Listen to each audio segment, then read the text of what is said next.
ಅಣ್ಣ ತಮ್ಮಂದರೇ, ಅಕ್ಕ ತಂಗಿಯರೇ, ನಾನು ಯಾರನ್ನ ನೋಡಿದವರು ಏನಪ್ಪ ಈ ಥರ ರಫ್ಫಾಗಿ ಮಾತಾಡ್ತಾನೆ ಅಂತ ನೀವು ತಿಳ್ಕೊಂತೀರಿ. ಯಾಕೆ ಗೊತ್ತಾ? ನಾನು 20 ವರ್ಷ ಆಗೈತೆ ನಾನು ನಗ್ದು. ಯಾರನ್ನ ಏನಂತಾರೆ ಅನ್ಕೊಂತಾರೆ ಗೊತ್ತಾ?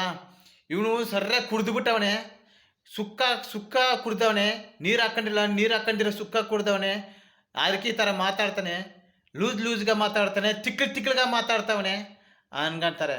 ಹ್ಞೂ ಅವೆಲ್ಲ ಏನಿಲ್ಲ. ಒಂದು ಗುಟ್ಕಾ ಇಲ್ಲ, ಒಂದು ಪಾನ್ ಪರಾಕ್ ಇಲ್ಲ, ಒಂದು ಸಿಗರೇಟ್ ಇಲ್ಲ, ಅವೆಲ್ಲ ಯಾಬಿಟ್ಟಿಲ್ಲ ಗುರು. ಹೊಟ್ಟೆ ತುಂಬ ಊಟ, ಕಣ್ಣು ತುಂಬ ನಿದ್ದೆ, ಬೇಕಾದ್ರೆ ಮಟನ್ ಎಷ್ಟು ಬೇಕಾದ್ರೂ ತಿಂತೀನಿ.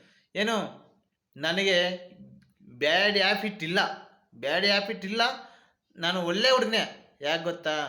ಜನ ಆ ಥರ ನನಗೆ ಮೋಸ ಮಾಡಿಬಿಟ್ಟಾರೆ. ಆದ್ದರಿಂದ ಈ ಎದೆಯೊಳಗೆ ನೋವು ಜಾಸ್ತಿ ತುಂಬ್ಕೊಂಬಿಟ್ಟೈತೆ. ಅದನ್ನು ಯಾರು ಕೂಡ ಹಂಚ್ಕೊಳಕ್ಕಾಗಲಿ, ನಿಮ್ಮ ಹತ್ರ ಹಂಚ್ಕೊತಿದ್ದೀನಿ ಅಷ್ಟೇ. ಯಾಕೆ